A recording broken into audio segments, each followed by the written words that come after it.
I still remember the first time I felt the power of the internet. I was 12, yes, just 12, sitting in a dimly lighted room with an old desktop computer humming softly beside me. It was my escape, my portal to a world beyond the confines of my small town. The dial-up connection waned as it connected, and then in an instant, I was somewhere else, inside a chat room, talking to people across the globe. Wow, that was the moment I knew this was more than just technology.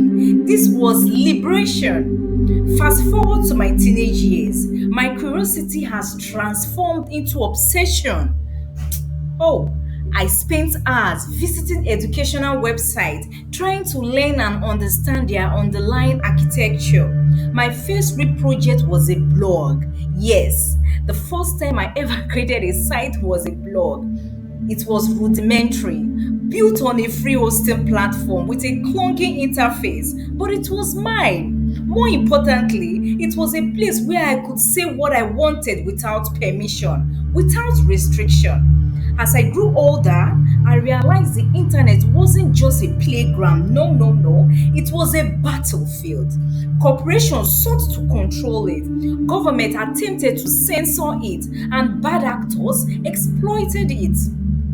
The open frontier I had once wandered freely began to feel like a walled garden with ever tightening security gates. But with every restriction, there was resistance. There were people like me who saw the internet for what it truly was, a decentralized, limitless expanse of knowledge and freedom. So I dived deeper. Web development turned into security. I wanted to know more. I wanted to know how systems worked. But more than that, I wanted to know how they could be manipulated, protected, and freed.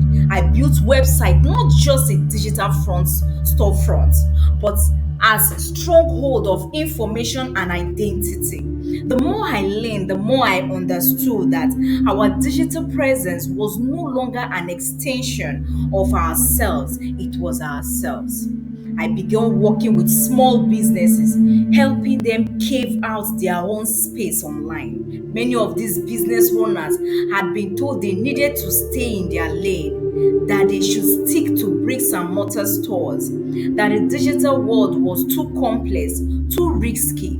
But I knew better. The internet wasn't an obstacle, it was an equalizer, and so I built. For the single mother selling handmade jewelry, I built an online store that allowed her to reach customers beyond her neighborhood. For the local bakery struggling against corporate franchises, I optimized their website so they could compete with national chains. For the independent journalists silenced by mainstream media, I created a platform where their voices could be heard. Each project was a rebellion in itself. It was proof that we didn't have to accept the status quo, that we didn't have to wait for permission to succeed. The internet gave us power, and I was determined to help others wield it. But the rebellion wasn't just about business. No, it was not about business. It was about security. As the years passed, cyber trade became more sophisticated. Hackers weren't just porous teenagers in basements. They were state-sponsored entities, criminal syndicates, and shadow organizations with agendas. Data breaches exposed millions. Ransomware crippled hospitals. Misinformation spread like wildfire. The internet I loved was under siege, and so I fought back. I joined cybersecurity forums, collaborated with ethical hackers, and worked tirelessly to secure the digital space I had once helped create. It wasn't enough to build. No, I had to protect. Every firewall I configured, every vulnerability I patched, every phishing attempt I thwarted was another step in defining the free and the open internet.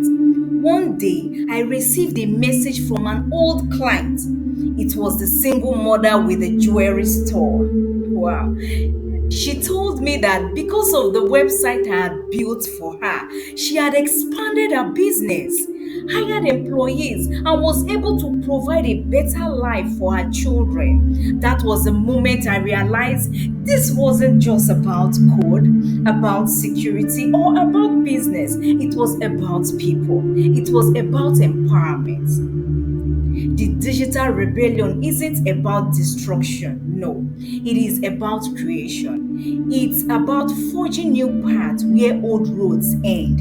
It's about ensuring that no one is left behind in the age of information. It's about challenging those who seek to control, silence, or exploit, and replacing their system with ones that prioritize freedom, equity, and opportunity. Listen, we are the architect of the digital age.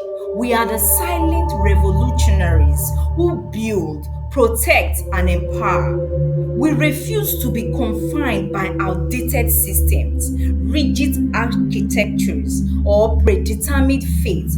We write our own code, we design our own futures. And the rebellion continues.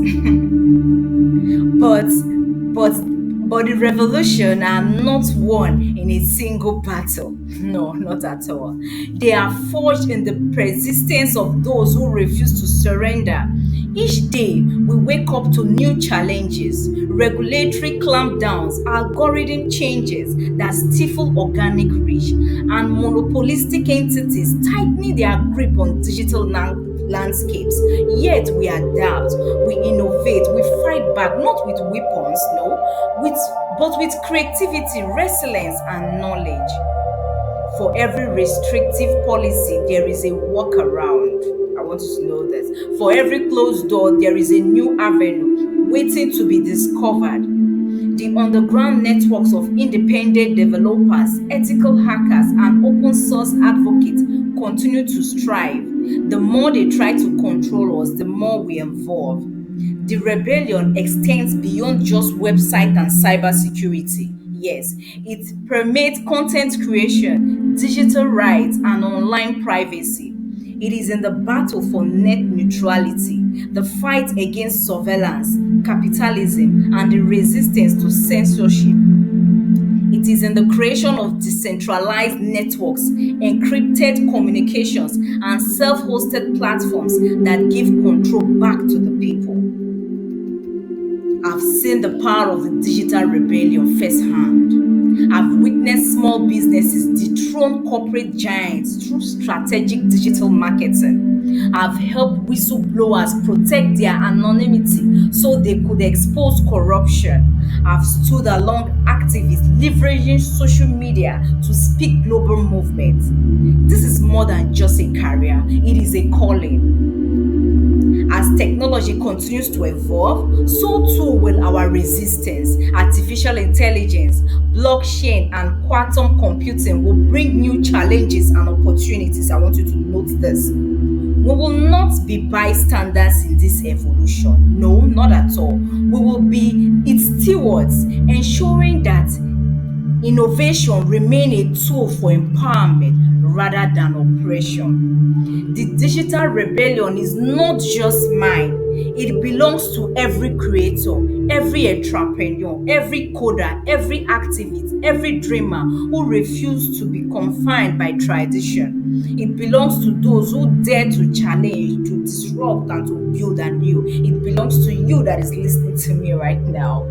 And so we continue, not just as individuals, but as a movement, because the future of the digital world is not something we inherit, it is something we create.